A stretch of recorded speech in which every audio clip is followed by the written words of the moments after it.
There's a funny little kitten that tries to look like me, but though I'm round and fluffy, he's as flat can be. And when I try to mew to him, he never makes a sound, and when I jump into the air, he never leaves the ground. He has a way of growing I don't understand at all. Sometimes he's very little, and sometimes he's very tall. And once when in the garden, when the sun came up at dawn, he grew so big I think he stretched halfway across the lawn.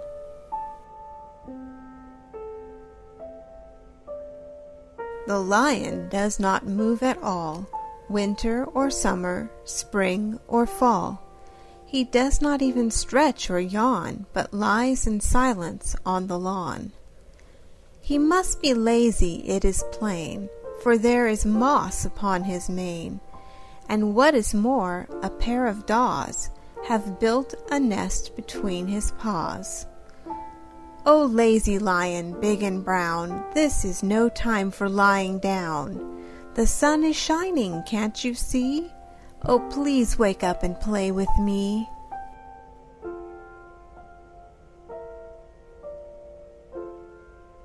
The gentle milk jug, blue and white, I love with all my soul.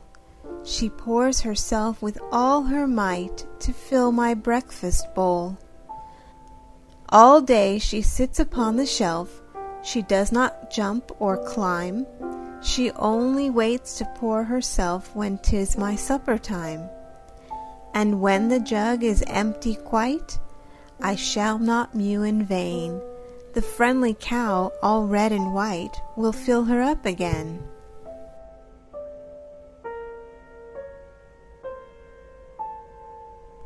Kittens, you are very little, and your kitten bones are brittle.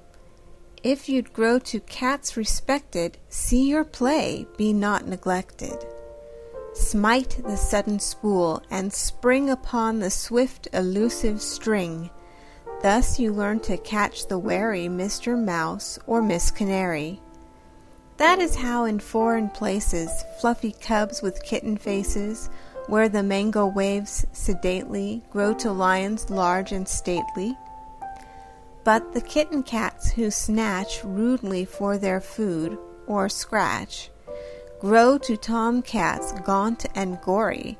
Theirs is quite another story. Cats like these are put away by the dread SPCA, or to trusting aunts and sisters, sold as sable muffs and wristers.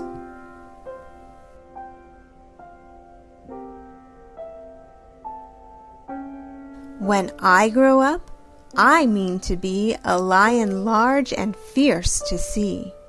I'll mew so loud that cook in fright will give me all the cream in sight. And anyone who dares to say "poor puss" to me will rue the day. Then having swallowed him, I'll creep into the guest room bed to sleep.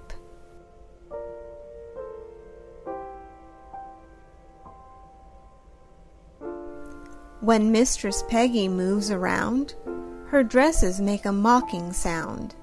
"You can't catch me," they seem to say. I often steal a ride that way.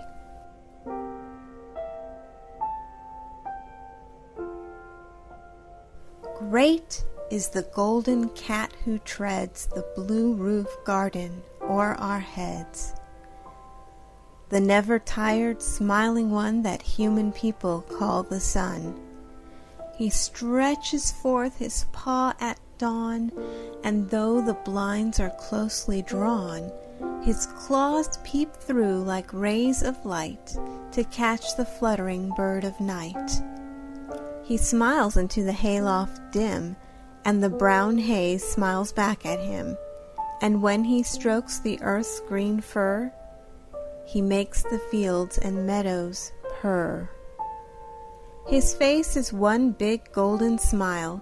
It measures round at least a mile.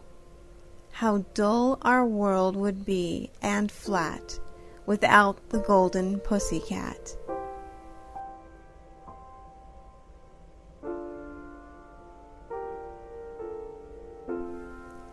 At evening, when the lamp is lit, the tired human people sit and doze, or turn with solemn looks the speckled pages of their books. Then I, the dangerous kitten, prowl and in the shadows softly growl, and roam about the furthest floor where kitten never trod before. And, crouching in the jungle damp, I watch the human hunters camp, ready to spring with fearful roar as soon as I shall hear them snore. And then with stealthy tread I crawl into the dark and trackless hall, where 'neath the hat tree's shadows deep umbrellas fold their wings and sleep.